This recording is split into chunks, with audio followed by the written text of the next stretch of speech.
local people, local news and events,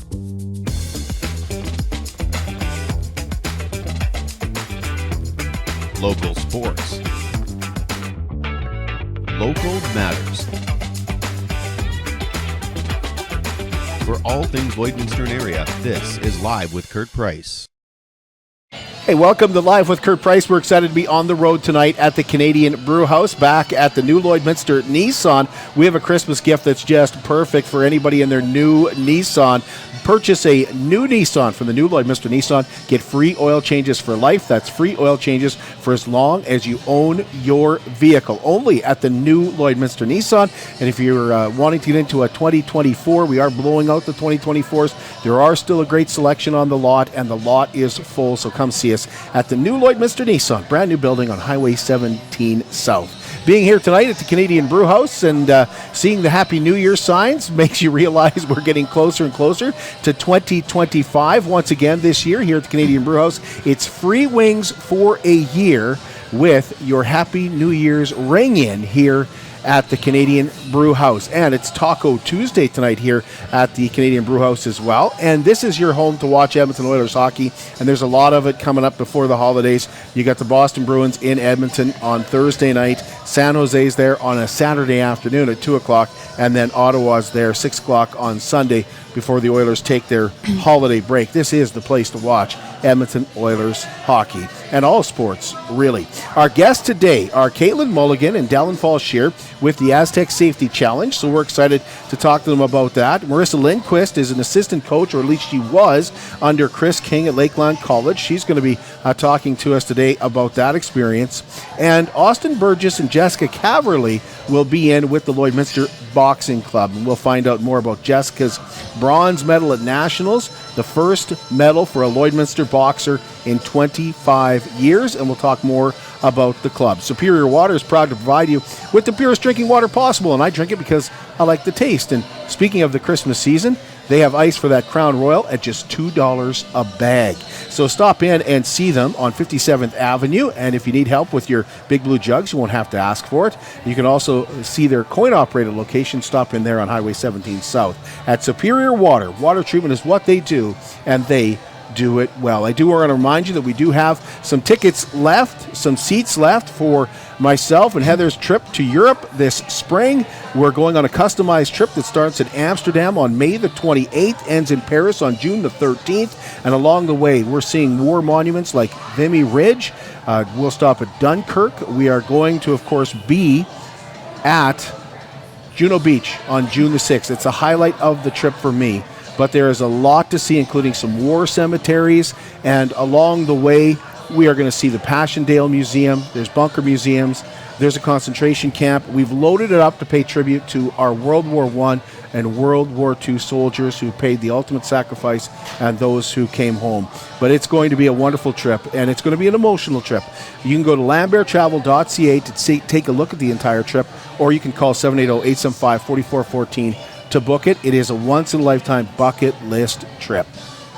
And tomorrow night, we'll be heading out to deliver another dozen cupcakes. Lloydminster and District United Way and Sobeys have partnered with Live with Kurt Price to honor our caregivers. That's not only our nurses and our doctors in our community and our care home staff and things like that, but it's also the moms and the dads who take care of each other. It's the kids who take care of their parents. And you're going to find that out tomorrow when we announce our winner for Cupcakes for Caregivers. But you can nominate a doctor, a nurse, a family member by just sending an email to livewithkurtprice@gmail.com. Well, once again, we introduce you to Caitlin Mulligan and Dalyn Fallscheer here with the Astec Safety Challenge. And we're not going to keep them long because they're actually doing a volunteer orientation tonight. Yeah, tonight. It's the first one. Yeah. So it's great that you guys have given us some of your time. We really, really appreciate it. How are things setting up with the Astec Safety Challenge? Everything is coming together. We're 21 days out, so we're kind of in mode now of really moving things along. We feel like it's a little bit slower this year, but we did quite a bit of it last year, obviously, with it being now the second annual. So you got all the big teams coming back again. We do. We have the top 11 out of 12 in the world are joining us. So we're going to see the likes of Brad Gushu and, that guy named Bruce Mowat that just won't let anybody else win, unfortunately. And of course, Kevin Cooey will be back to defend his title, who unfortunately beat Team Jacobs yesterday in Swift Current. But it was a close game. Would you say that it was a surprise last year when Cooey won here? Because I was surprised. I didn't have him on my list as the guy to win the first ever Astec Safety Challenge. Definitely not like the hands-on favorite to win with that kind of field that we're bringing in, for sure. But he throughout the week he just kept getting better and played well, and that's the nature of curling. You never know who's going to make the shots and who's going to show up which games. So, what are the dates? We are January 8th to 11th, and we have a kickoff evening on the 7th, which will include a junior clinic ran by Team Jacobs is the host. But I've already had, I think, 10 of the teams commit to want to come out on the ice with those kids. That's important. That makes a huge difference. So a lot of teams, do they arrive quite early for this, or yes? Because is this still the first major of the year? This is the first big event of the season. So we have some teams arriving as early as January 4th. So you'll start seeing them around town. That you can't miss many of them. So many will arrive January 4th. We have practice ice on the 6th and 7th, and then it kicks off on the 8th. So it's a whirlwind after New Year's, but it's super exciting for all of us, obviously involved. To see them all come to town is when it feels real. And it's interesting to say, you see them all around town, because I think a lot of fans were really excited last year that there was an opportunity to actually meet some of these people and take some pictures and stuff like that. Curling is just a different sport that way.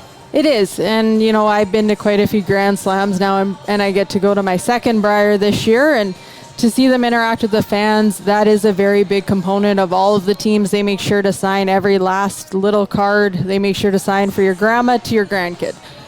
They give up a lot of their time to their fans, which is part of why I really enjoy the curling world now. So do you still have tickets? We do. We have about, I would say, less than 50. So last minute Lloydminster, if you're looking for a Christmas gift for that hard to buy person, we do have about 50 tickets remaining for the Strathcona Resource Arby's Fan Zone. So it'll be either behind the glass down below or on the ice on sheet 1, which is a great viewing point. You can't miss the action there.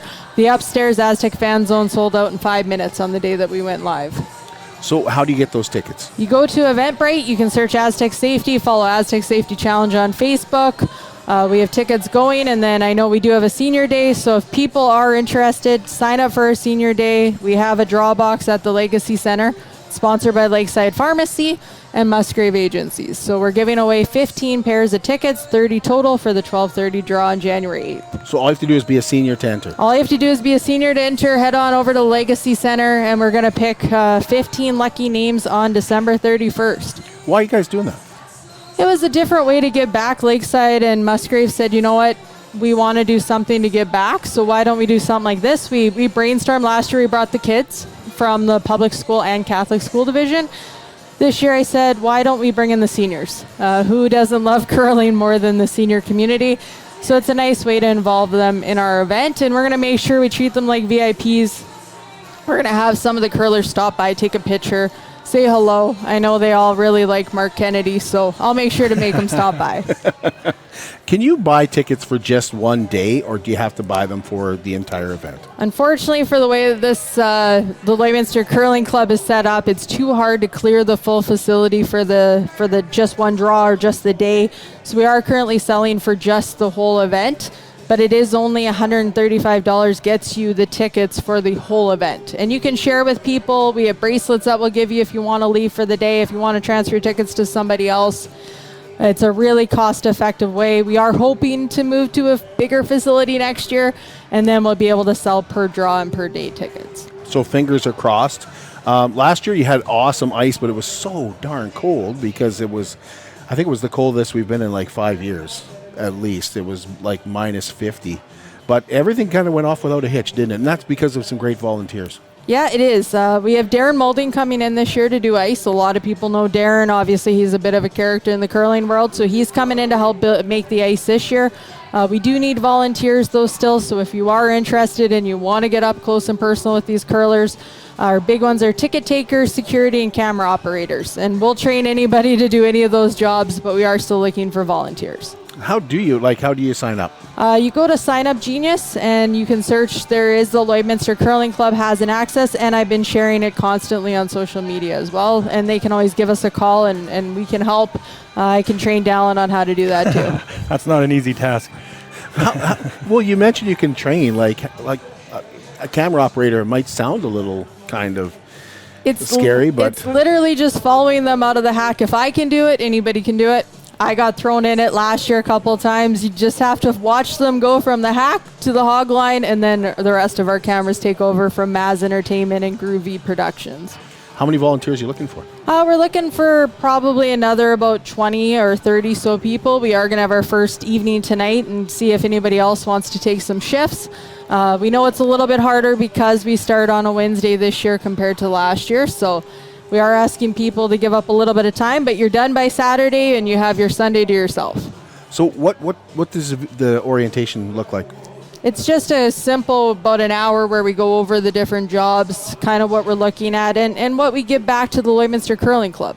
Because I think what people need to remember is that all the funds from the gate are going to the Lloydminster Curling Club.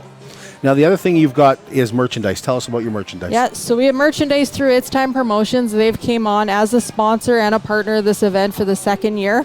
They are selling the merchandise. If you go online, great Christmas gift to go with the tickets that you're buying. They have anywhere from mugs to sweaters to T-shirts to long sleeves, just something nice to kind of, we saw people, I went to the Scotties, I was invited by Team Botcher at the time, and I ran into two women wearing a hoodie there. So it was really cool to see. That is pretty awesome. What am I forgetting to ask?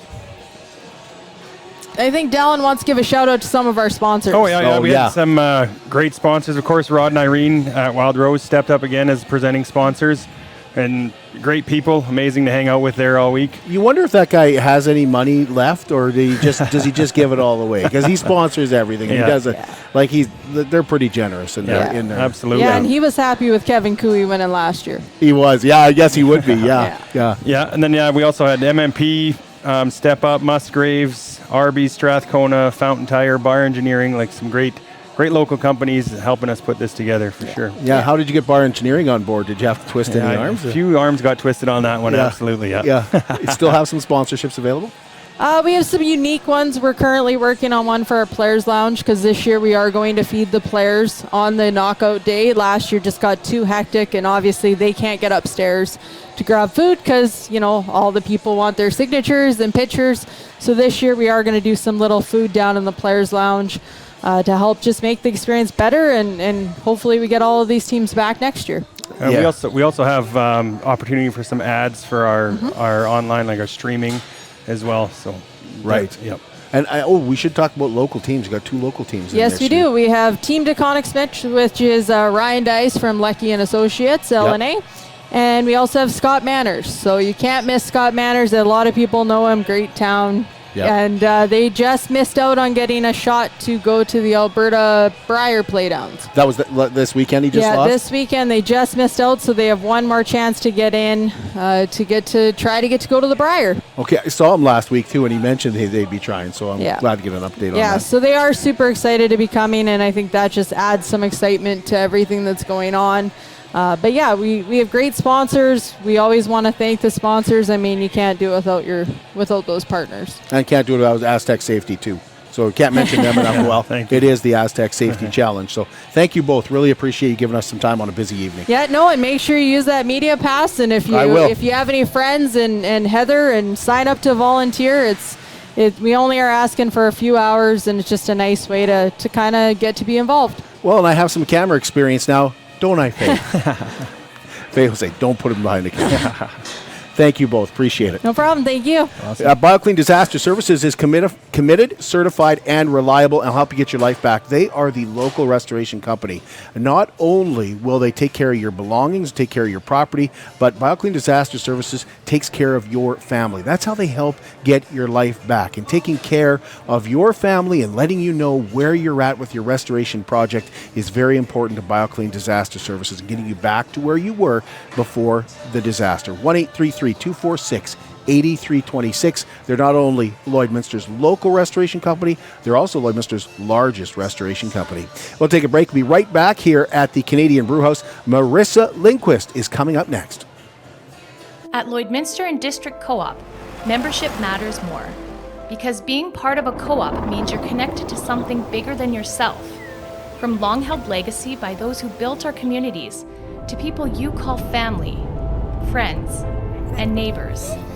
When you're a Lloyd Co-op member, you're an owner in a local business that prides itself on purpose alongside profit. You earn cash back, you help support causes that matter most, and you're building a better way of life for the next generation. Membership matters more.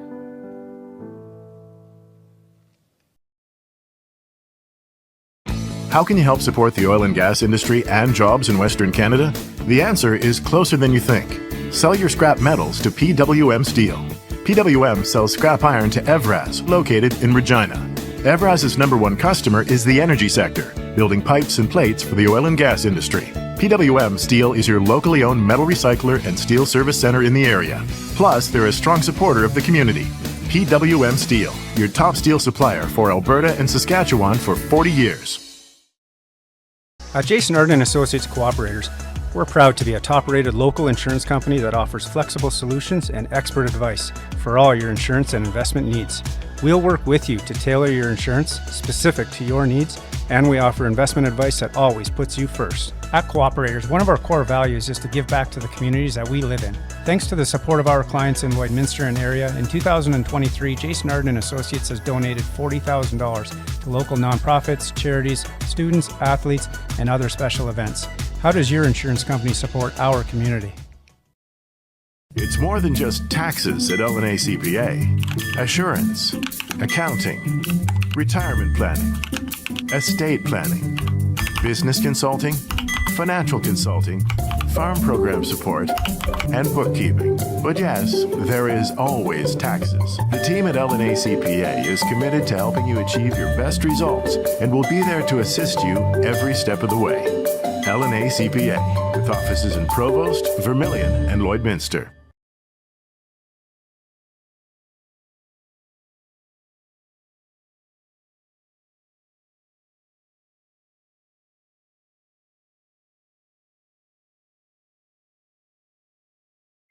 Welcome back to the Canadian Brewhouse, where you catch all the Oilers action all year long, including Thursday night's game against the Bruins. And then on the weekend, Saturday afternoon, 2 o'clock, San Jose is in Edmonton, and then 6 o'clock, Ottawa is there. So lots of Oilers hockey to catch here at the Canadian Brewhouse in Lloydminster. And with New Year's around the corner, once again, the Canadian Brewhouse offering up free wings for a year when you ring in New Year's here with them. Festivities get started at 9 o'clock here at the Canadian Brewhouse on December the 31st. Also want to tell you about our friends at Simple Farmer in downtown Lloydminster. Simple Farmer is a must-stop this Christmas season. They have a unique mix of clothing, antiques, organic food, and handmade products. You're sure to find a gift or a stocking stuffer for that special person on your list. They have handmade dough bowls. They have teacup candles and made-in-store simmer pots. And they can customize a gift basket just for that special person on your list as well.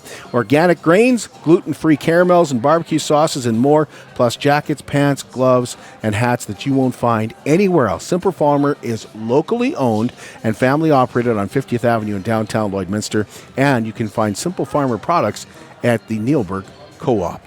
Well, Marissa Linquist is our guest today, and we are excited to talk to her. And Marissa is here because of you. I had so many people ask, can you bring someone on to talk about what happened with Chris King? My first thought was, because I thought Sean Newman did a really good job of bringing this to light and kind of clearing maybe things up to what was happening. But I was shocked at how many people didn't know. In fact, I ran into some people today, had no idea. They were asking me, who's on the show tonight? I'm telling them, no idea. I had no idea that was happening. But if you went out to Lakeland College for any Christmas concerts or anything like that at the Vic Juba Theatre, you would have seen Post-it notes everywhere. And that's your first indication something is happening here at the college. But we're going to find out from Marissa what exactly happened. But the reason that people are so upset that Chris King was let go is because he's a local guy. I mean, he grew up in Kitscoty. He's got a business here in town with a Hoop Factory. And in April of 2024, he was giving the Coaching Excellence Award by the Canadian Collegiate Athletic Association. That was not the first time. He's won it 4 times before. In the last 2 years, his team has gone undefeated. and he's won two national championships. One national championship and one bronze medal at the nationals. That's two medals nationally, including a gold medal, and the community just loves him. And also, I think they love him because, there's camps and things like that Chris is behind and things, and everybody feels like they know Chris King, and so it's a bit of a shocker as to what's happening. And I just want to let you know that we did ask Lakeland College to come on. We sent an email and we said, like, you're welcome to come on the show. We'd love to have you on the show. We'll be respectful of you and your time, and we offered to do it at any time, not just tonight, but at any time at their choosing. I did not expect to get an answer. I did not get an answer. So the invitations is still out there, but I guess I can kind of understand why they're not saying anything. There's got to be lawyers. There's got to be all kinds of stuff involved here. But if ever they want to come on, they're certainly welcome to do so. And Marissa did say that she would come on, and I really, really appreciate that. Now, Marissa, are you still the Rustlers women's basketball assistant coach? At this point, no. I'm no longer an assistant coach with the program. Since they have decided to terminate Chris, I've also decided to step away from coaching with the program, unfortunately, as well. But you were offered the head coaching job, right? Yes, that is correct. They did offer me the head coaching job through a very vague email, which was the only communication I've received from the college since the time of Chris being put on leave or Chris's firing. Why do you say vague? They basically jumped around and didn't answer any questions that I had asked in terms of why was Chris put on leave, why was Chris fired, not giving me any information, and then turned around and said, and would you like to take on the coaching position instead? So when I'm hearing what's happened, you're kind of just speculating here, right, Marissa? Would you say that, or do you kind of, this is what happened, this is what happened, or could there be something that you don't know about, or? In terms of the initial incident that happened, I know very much what happened. But since then, it feels like there's been a lot of things that haven't quite lined up in terms of from the point where an investigation was started, the information we were given, how the interviews were conducted, and then just the series of events from there on. It feels like there has been a lack of communication, a lack of clarity, and things just not quite lining up of how did step A lead to B to C, feeling like some steps were jumped in that process. Take us back to the incident, which happened in September. Yeah, so every year the athletes are responsible for getting together as a team and talking about what are their goals, what are their expectations, and how will they handle different situations that arise during the year. They talk about what are their kinds of like disciplinary actions or the things that they will do to help hold themselves accountable. A jersey bag was forgotten, and when the athletes realized, they contacted Chris, said we would like to do conditioning, and as a result of this collective team mistake happening, and when they were doing the conditioning, there was one athlete who fell during the conditioning, and then things have transpired from there. So you guys got home late, right? Correct. Yeah, we had been away on a road trip. We had played 3 games in 4 days. Got back at like 1 a.m. on a Monday morning, and everybody was advised to go home, get rest, and some athletes chose not to do that. Instead, going out, keeping up roommates, things like that. Okay, so then the next morning, what time are you guys running, and what's the punishment exactly? Yeah, so we're in the gym in the mid to late afternoon. The leadership team had contacted Chris in the morning saying, here's what's happened, here's how we would like to handle it. We had a team meeting before, and then we were in the gym again sometime mid-afternoon. It was mid-afternoon. Here I am thinking it's morning. No, it was, definitely mid-afternoon. Okay, so when you talked to Sean, you said one athlete in particular showed up not in shape to do the conditioning. What did you mean by that? There were multiple athletes that had made a choice the night before that it seemed they had gone out and partaken in some activities they maybe shouldn't have, and that you could tell that they were still suffering from those choices the next day.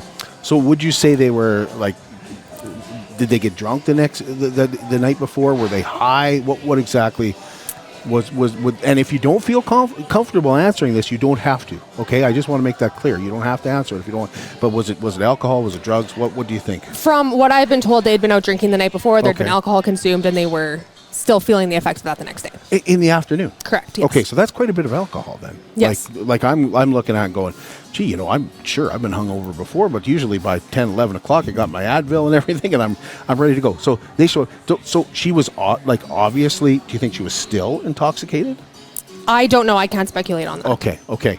But So you guys start running lines. Did she express at any time, I can't do this, I'm not in the shape to do this or anything? I never heard her express that at any point. I wasn't right beside her the entire time. I was on the baseline, but I never heard her say those specific words. Okay, how far in the conditioning before she, would I be correct in saying went down? Yeah, she fell probably 15 minutes in would be my guess. Okay. But I don't recall exactly the time frame. Okay, so what happens from there? So from there, I'm the closest coach. I go over and I check on her right away. She's able to look at me, talk to me. Tori comes over right away. Tori was a little bit further away. Tori's our other assistant coach. And then Chris joined the moment after. They were both a little bit further away, so they came as soon as she went down, but I was the first one to see her. We spoke to her. We were communicating with her the entire time. As she was ready, we gave her water, helped her sit up, and helped her leave the gym.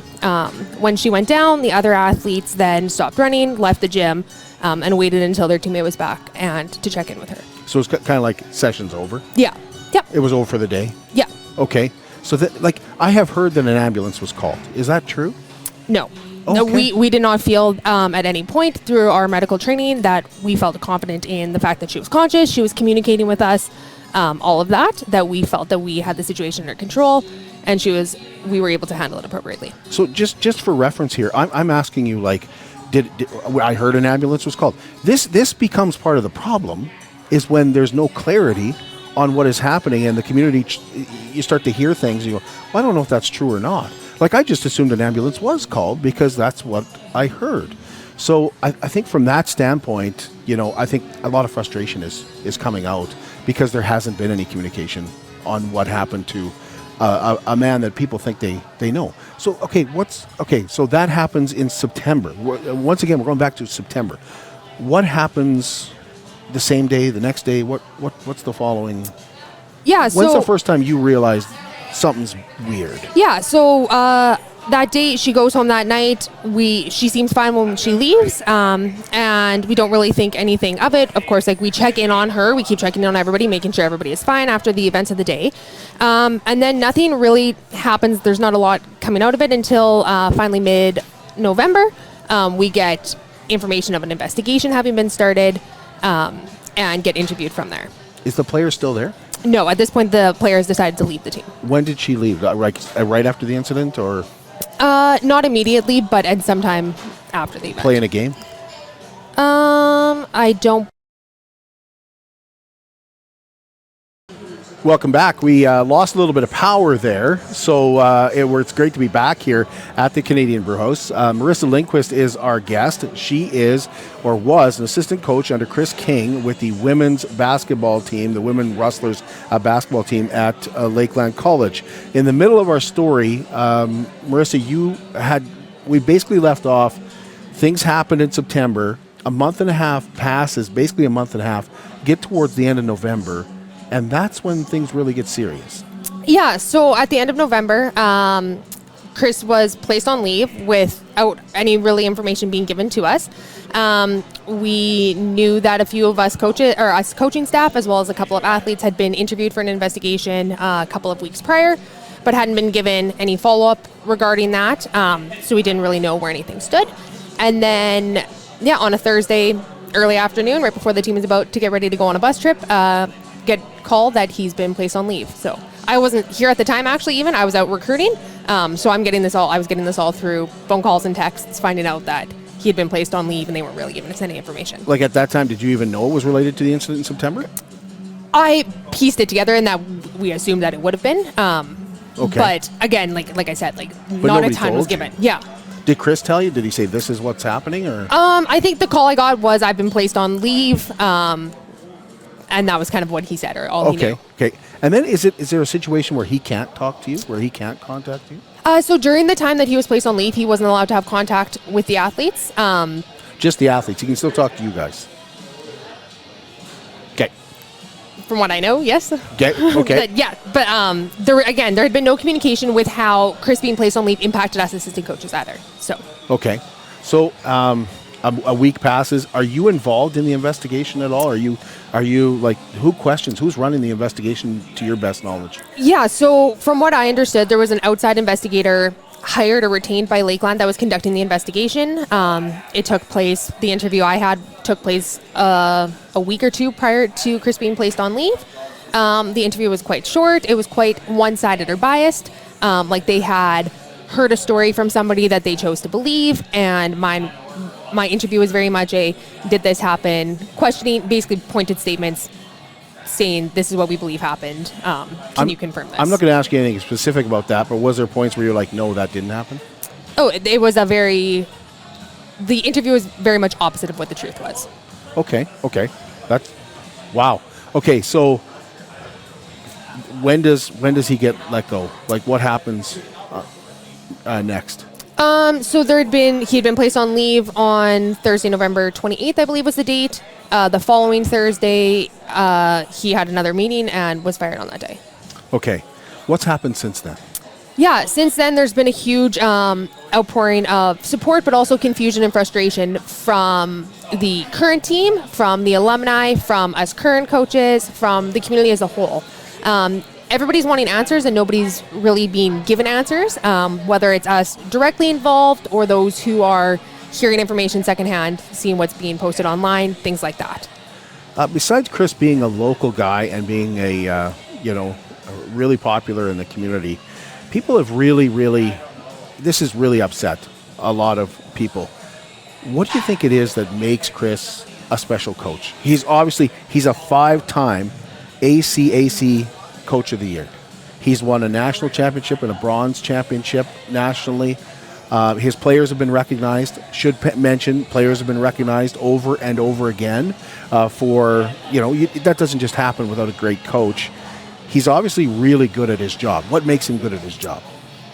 Yeah, I think there's definitely a couple pieces. I think he is super knowledgeable about the game of basketball, but I think larger than that, he has such a genuine care for the athletes he coaches, the coaches he works with, the people he interacts with, wanting to build and develop relationships with them in terms of athletes and coaches, see them succeed outside of their time at Lakeland, knowing that they may not be here forever, but wanting to help them succeed in whatever that next phase of life is.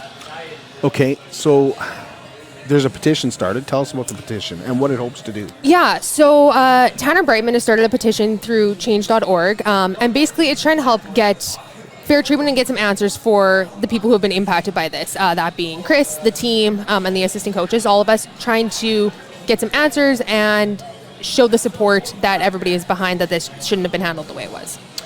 Have you heard of any support? Because one of the things that came out on the Sean Newman podcast was the girls saying, there really hasn't been any support for their mental health.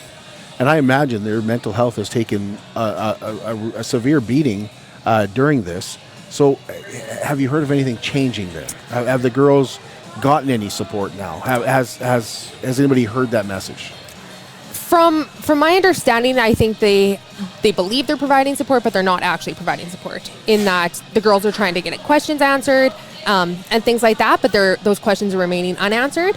And this all happened to the girls at a very challenging time, right? It happened like November 28th and December 5th. They're basically leading into exams.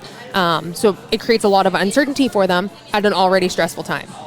And then they forfeit the 2 games. Correct, yes. Which is a huge step to forfeit the games. And I understand that they forfeit because they don't know where their coach is at that point. Yeah, they weren't allowed to have contact with Chris during that time he was placed on leave, and they very much stood in support of that. Nothing was done wrong on the side of the coaches, and so their support is with Chris and the coaching staff. So you and Tori decide we're not going on this trip. Correct, yeah. I was away recruiting at the time, and then... So you wouldn't have been there anyway? No, and then Tori decided no, she didn't want to coach either. Again, our support line with Chris. Okay, that pressure on Tori must have been severe as well. You're the only coach there now. I can't imagine. But for you personally, what do you want to see happen? Have we moved? I think we've moved past the point where Chris can ever come back. So what's the end goal here?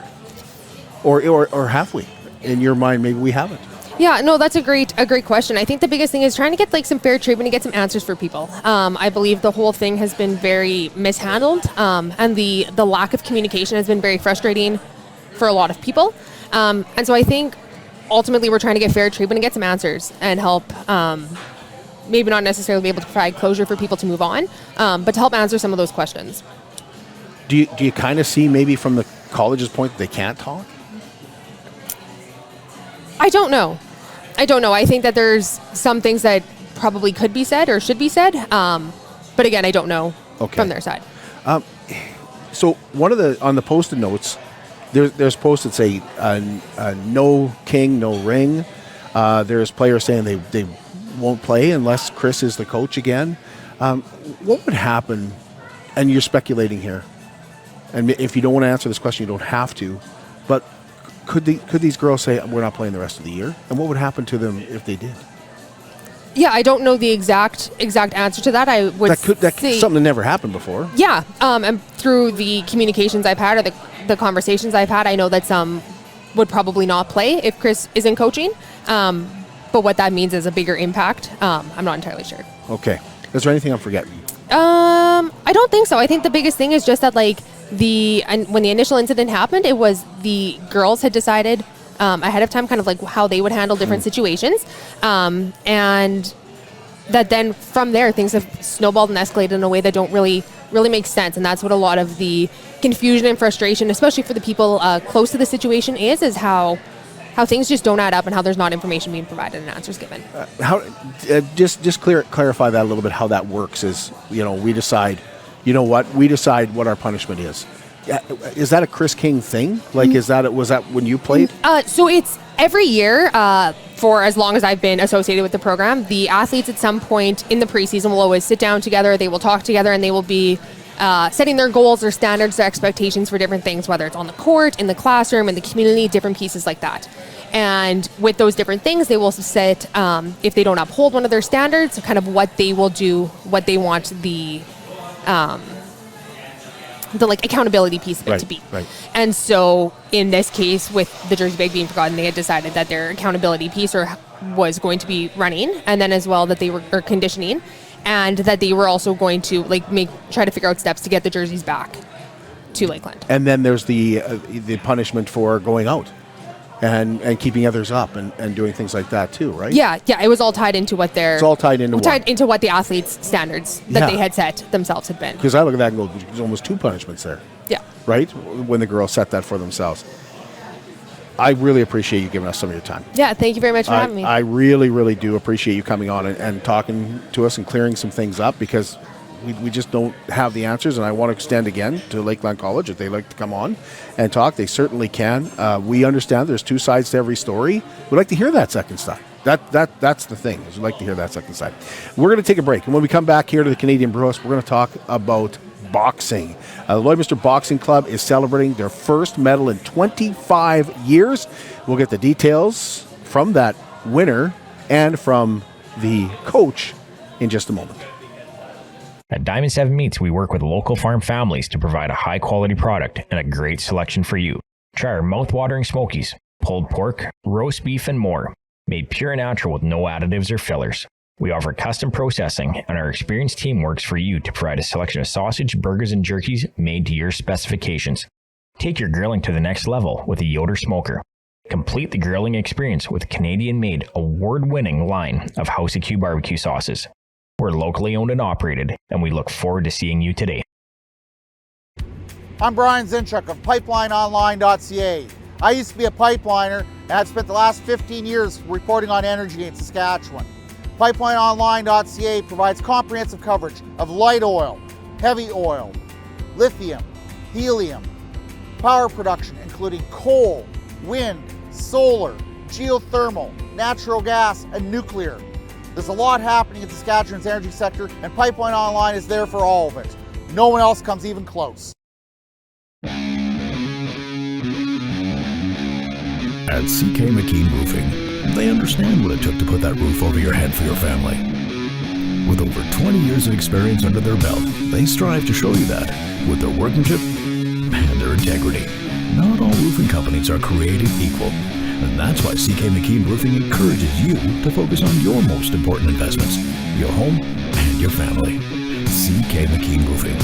Roofers do it on top. At Synergy Credit Union, we're more than just a financial institution. We're your partners in every step of your journey,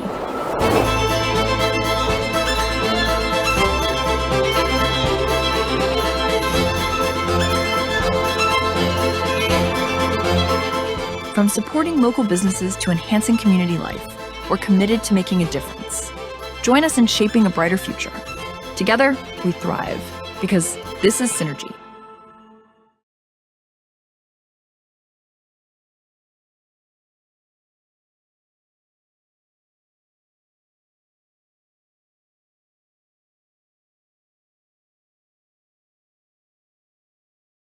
We appreciate you joining us here tonight at the Canadian Brewhouse, where New Year's Eve features free wings for a year. December 31st, the festivities get started at 9 o'clock. And, of course, tonight you can always come down and enjoy some tacos. It's Taco Tuesday here at the Canadian Brewhouse, and this is your home for Edmonton Oilers hockey. And there's a lot of it coming up this week, starting on Thursday night, 7 o'clock. The Bruins are in Edmonton, and then the Oilers have 2 games on the weekend, including a matinee, 2 p.m. on Saturday afternoon against San Jose, and Sunday night they play the Ottawa Senators, and it's always an interesting game when Ottawa and Edmonton play, because it go way back to the Wade Redden days, of course, and then Clark MacArthur was an Ottawa Senator as well, so it's kind of special, I think, every time the Ottawa Senators come out west and play in Edmonton. But you catch all the action right here at the Canadian Brewhouse.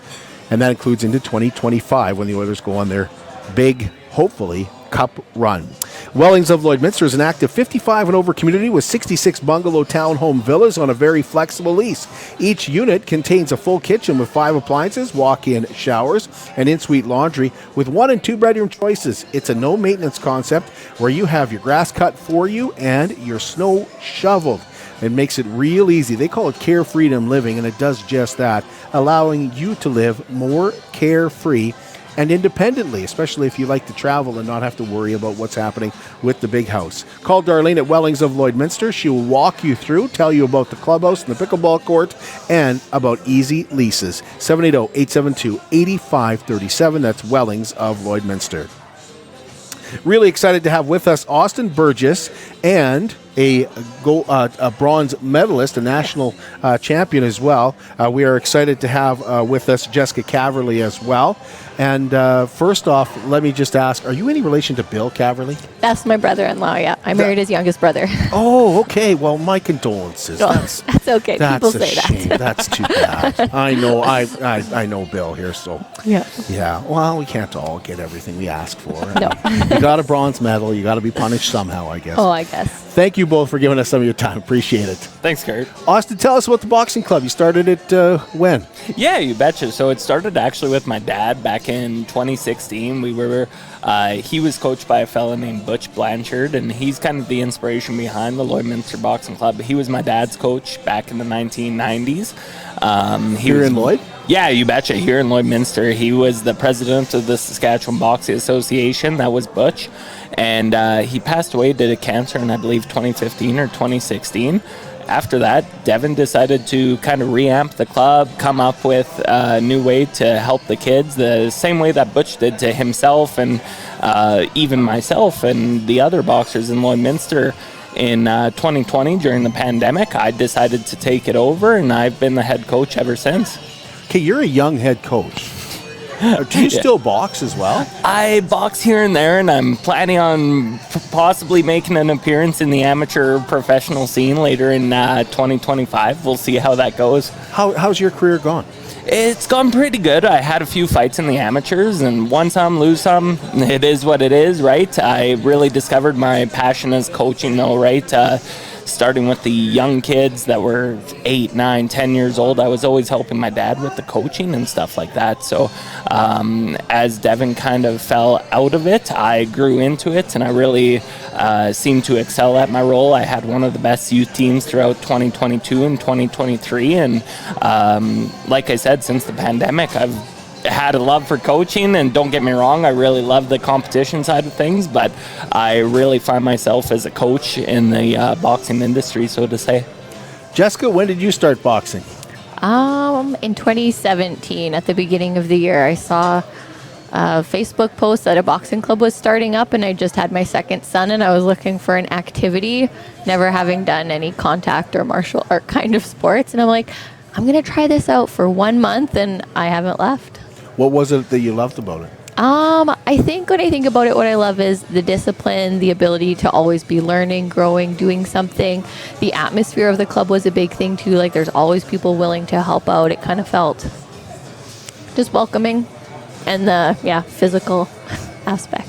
Would Jessica's story be unique in that she's a little bit? She's a mom. I was 29 when I stepped into that boxing club, so I didn't want to ask you your age. No, I was 29 when I stepped into the boxing club, and I don't think that that's generally how it goes. A lot of people start young, like his youth team. Those are the people kind of working their way up, and those are the ones that are kind of traveling and going more places than I am. So I'm just the old lady there.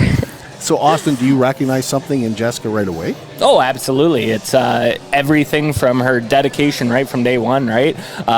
Despite there are so many, not necessarily downfalls, but barriers that we face in the boxing. Anything from, hey, I tell Jessica, we're boxing at 15 or 5 pounds lighter than we are, and for somebody who's light like Jessica, that's really tough for her, right? No complaints from her whatsoever, right? So that's something that we always look for as a boxer. That's something that my dad saw in Jessica as a boxer, and as I took over as the head coach of the club, it was something that obviously excelled Jessica to the top of the ranks, and that's why Jessica is where she is at right now, at the point now where we're not just talking about, hey, she's the best in the club. We're talking about she's one of the best in the country, right? So just her dedication has been absolutely phenomenal. Not only that, but her resilience as well, able to come back from boxing professionals, from boxing national level amateurs, and being in the club the next Monday after that, right? Yeah. What was it like the first time you got in the ring? And can you take us back Terrifying. to that? Absolutely terrifying.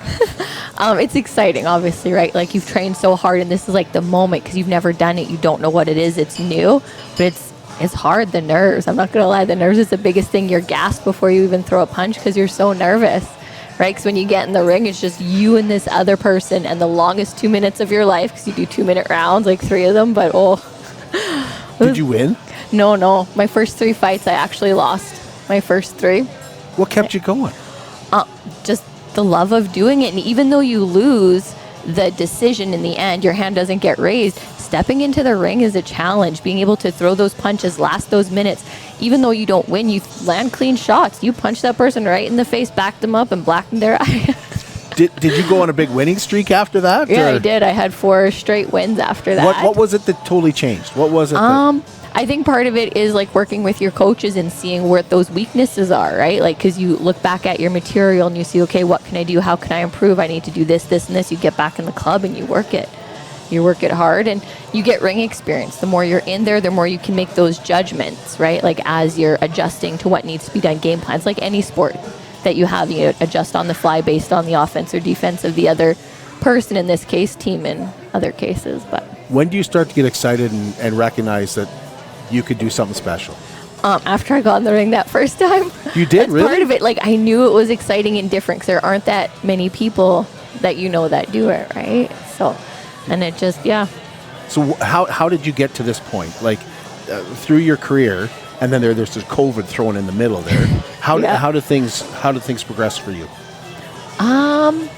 I think just loving the different aspects of it, right? Like staying committed, being dedicated, seeing those small growths, having those wins, even watching a loss, getting the opportunity to fight someone that's that much better than you and getting in that ring and being like, I can actually do this. Like, I didn't win, but I held my own. I went toe-to-toe with this person, and I'm proud of that. I'm watching that, and I have, 2 sons at home that also are very motivating. They think it's pretty cool sometimes that their mom boxes, and I'm a teacher in town as well. So when you tell the kids, they're so excited. It was kind of neat to have that role. Okay, was this your first, you win a bronze medal at Nationals. Is it your first trip to Nationals? Yeah, I've never been, So you qualify in Saskatchewan. Take us back to qualifying. So you have to, each province qualifies boxers, and then they can send them to Nationals. So where did you go for it? So provincials in Saskatchewan was in Saskatoon earlier in October. And you win that? Yes, in order to qualify for nationals, you have to win. There's no second, third? No. There's only, okay. Then you're off to Sarnia. Take us through your trip to Sarnia and what happened when you got there. So we get to Sarnia. We were there a couple days early, so that because there was a whole fight team. Saskatchewan sent the largest team I think they've sent in so many years. So it was really good to see. You get there as a team. You do some team training. You have scheduled sessions with different coaches. You warm up. We had so Boxing Canada had a registration. You had to go and you register. You can kind of look at the venue and see what's up and kind of get your surroundings that way. You weigh in the morning, so you're given your schedule when you're going to fight. They pull names. It's like a draw. So they pull your name. You see when you're fighting. You weigh in that morning. Make sure you make weight. They get checked over by a medical doctor, and then when it's your turn to go, you get in the ring. How many fights did you have there? I only had the one. So in the first fight, I hurt my thumb. And so the day of my second fight, the doctor didn't clear me for fighting. He thought it was fractured. My thumb was either fractured or had a torn ligament in it. So. Is it better now? No. It's still not? No, it still hurts. We're training slowly, though. We're taking it pretty easy. And so. So you get that bronze medal, though. Yes. So you're saying you could have won? Had I fought that second day and won, I would have fought in the gold medal match, yeah. Okay. Yeah. That's pretty awesome. So, yeah. So is there two, do they award 2 bronze medals then, like in the Olympics? Yeah. Yeah, that is correct. We should clarify, it's Olympic-style boxing, right? Exactly. Yes, that's what it is, yep. It's Olympic-style boxing. Exactly like Olympic-style boxing. Where do you hope to go to? What's your... This was my dream, actually. When I first started boxing, it was just for fitness, and then I kind of stayed and coached. His dad was like, yeah, you can get a fight. We'll get you a fight. I'm like, yeah, we'll see. And then I got a fight, and he's like, okay, let's get another one. You did so good. Let's make some improvements. I'm like, okay. So it was like another one. Then it was like, okay, you can go open class, because in boxing there's novice, so less than 10 fights, and then it's almost like a next level when you're open 10 and over. And 10 and over is when you can go to nationals, when you compete kind of bigger. It's like, so I was like, oh, well, we'll see. And then I got open, and he's like, we'll keep going. And he's like, you could go to nationals. I'm like, no, I can't. I'm like, I'm old. I just barely started this. So then, and then Austin took over and has just been, building me up and training me, getting me those opportunities with different fighters. And so I don't know. This was kind of like my big thing for now. So continuing on and see where I go next year. When did you realize you wanted to be a coach? Honestly, when I started coaching these kids back when I was 17, 18 years old, back in 2016, 2017, I've always had a thing for teaching. My part-time jobs when I was a kid were always teaching at, say, something like Michael's Arts and Crafts, teaching crafts, right? And then, of course, as I got developed as a young adult, I started to really enjoy teaching the young kids and even teaching the adults too, and just seeing where kids can go and where adults can go with the sport, because whether we like it or not, boxing is starting to pick up really recently, which is really nice, but it was almost a dying sport for quite a while. Lots of people were even questioning if it would even be in the 2028 Olympics, right? Or even the 2024 Olympics. So like I said, when I started to coach, it was definitely something that I was drawn to right from the get-go, and it's something I've always been drawn to. What are your numbers like? So currently we have around 30 members in total, so I'd say about 15 adults and about 15 youth, and that's just in our competitive side or sparring side of things, right? So those are all of the people that want to potentially compete in that Olympic style amateur circuit, right? Other than that, I would say we have about 20 more recreational members. Where are you located?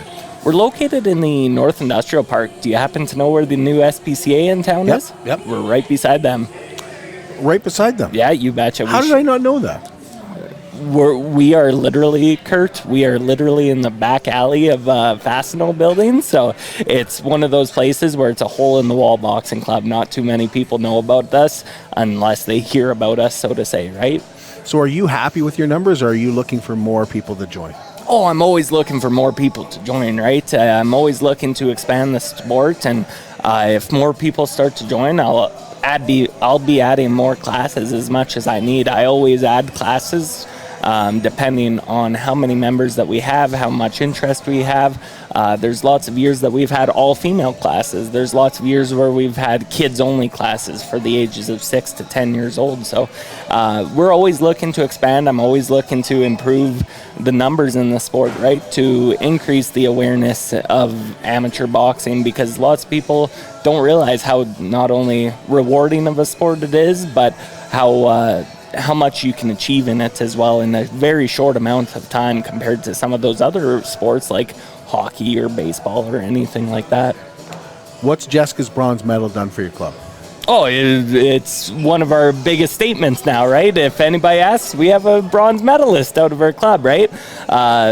Jessica is the first bronze medalist or first medalist at the national championships that we've had in nearly 24 years. So definitely since the time I took it over, but my dad was also Jessica's head coach for most of her career, so he gets most of the credit for her bronze medal, of course, other than her, right?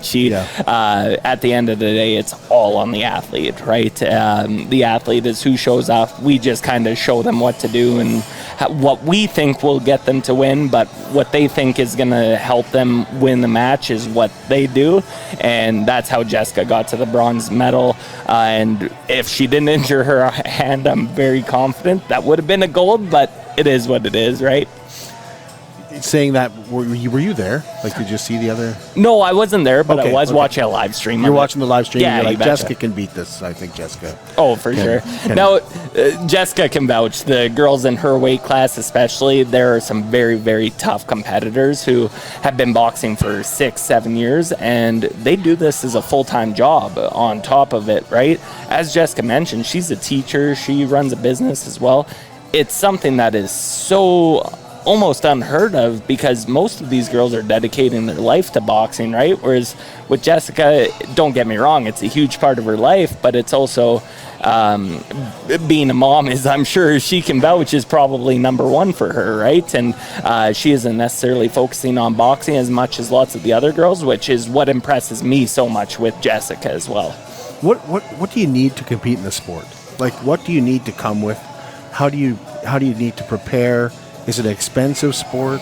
It's definitely not an expensive sport. It can be an expensive sport, just like any other sport, right? Sometimes you're going to have anything from equipment to your travel fees, right? Sometimes people are traveling.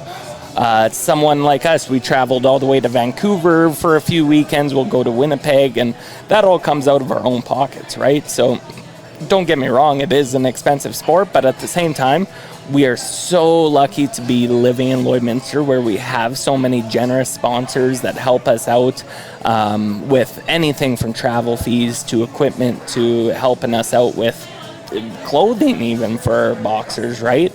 It's something that is very useful and very utilized by us and very appreciated by us, because those sponsors help our kids and our adults travel across Canada and across the United States.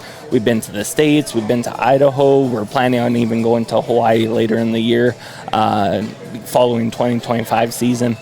How do you get in touch with the Lloydminster Boxing Club? You just give me a call at 306-307-6464. We also have a website, lloydminsterboxingclub.com. You can also find us on most social media platforms, so Facebook, Instagram, X, those kind of things. And what are the age groups? So right now, there's actually a few different age groups. So you have the ages of 7 to 10. Now, that's the fun box group, right? Those guys are young. So we really emphasize the fun of the sport at that age, right? We call it the fundamentals. And with the fundamentals from that ages 7 to 10, we really focus on the technique and really just preparing for that competitions phase that starts from the ages of 11 to 15. Our 11 to 15 is, we have one of the biggest teams in Western Canada here at the Lloydminster Boxing Club, because iron sharpens iron, right, Kurt? So we'll have, just like any hockey team or anything, if you have really, really good boxers in a team, more boxers are going to get better very, very quickly. So we have the 7 to 10 age group, we have the 11 to 15 age group, and then we have the 16 and up age group. Now, from there in competition, we divide those a little bit more closely. So we have a 15 and 16-year-old age group, 17 and 18, under 23, and then we have our elites and our masters. We even have men and women that are over 40 years old that are stepping into the ring for the first time. Do you have any events coming up? We're hoping to host an event. It's either going to be in Lloydminster, it might be in a close by town like Hillmond or Vermilion coming up within the next 3 months. You'll let us know? Of course. Appreciate that. And Jessica, I understand you want to be a coach. Yeah, I've started helping out with the youth class, and so it's something that interests me. I'd like to continue helping out with youth and maybe move into coaching more formally later on. There's courses and stuff to be done with it, and I haven't done any, most just up behind Austin, just helping him out. So, well, are you going to box again? Are you going to? Yeah, my plan is so in the new year. Yeah, hopefully my thumb and everything will be healed up, and then my goal is to get to the silver gloves for Alberta, which is in January, and then find competitions from there and continue competing if there's Canada Cups and they have a Calgary Cup and things like that, and hopefully travel too. Okay, she said something very interesting there because she qualified provincials in Saskatchewan, boxing in Alberta. Do we get the best of both worlds? Is this one of those things where it's great to be Lloydminster and not be on the border? Yeah, absolutely. Yeah, I really like living in Lloydminster because we're very close to Saskatoon. As far as boxing terms go, if you're within 4 hours, you're close to them, right? So we go to Edmonton one weekend and we'll go to Saskatoon the next weekend. And then, of course, we have Calgary a little bit further, Regina a little bit further. The good thing is with the Boxing Canada Association is we're all unified, which means that if we're in Saskatchewan, we'll have no problem going to a tournament or a competition in Ontario or Prince Edward Island or Nova Scotia or even in the West Coast or the central provinces as well. I can't thank you enough. Is there anything that I'm forgetting? No, we appreciate you having us on. Thank you for having us on. Well, I really learned a lot today. For sure. Someone had said to me earlier today, I didn't even know there was a boxing club till I heard Jessica won. So, and that's what I say. She's our golden girl as far as our boxers go, because lots of people don't realize until we do have those large tournaments or large winners and stuff like that. And it really, for lack of better words, it sucks that it's like that because we have lots of boxers.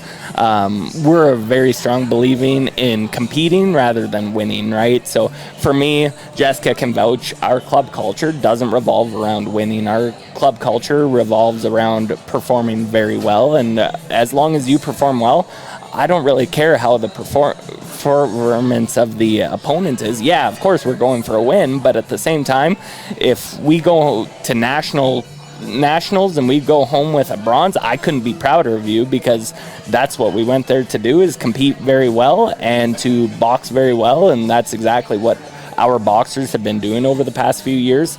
It's phenomenal to see all of these boxers because boxers like Jessica and like our youth team, they put in so much work that's unseen and people don't even know about the boxing club. But we have some of the most talented boxers in Canada right here in the border city. What do your kids think of Mom now? I bet they don't. I bet you when you tell them to put their toys away, they put the toys away. Oh, they put on boxing gloves and come at me. They do. They love to box. They're good training partners. They get their gloves on and help me learn to slip a punch. Congratulations. Thank you very much, Kurt. Thank you both for coming. Thanks a lot, Kurt. Well, we're back with you tomorrow morning. We're going to be cooking turkeys. We're going to cook a turkey with Maria and Tina Kokodas. And if you're looking for something tonight, well, they've got Taco Tuesday going on right here at the Canadian Brewhouse. And don't forget about New Year's, where they have free wings for a year, starting at 9 o'clock here with a festivity starting on December 31st. And once again, this is the home of Edmonton Oilers, so you can catch it all here at the Canadian Brewhouse in Lloydminster. Thanks for joining us.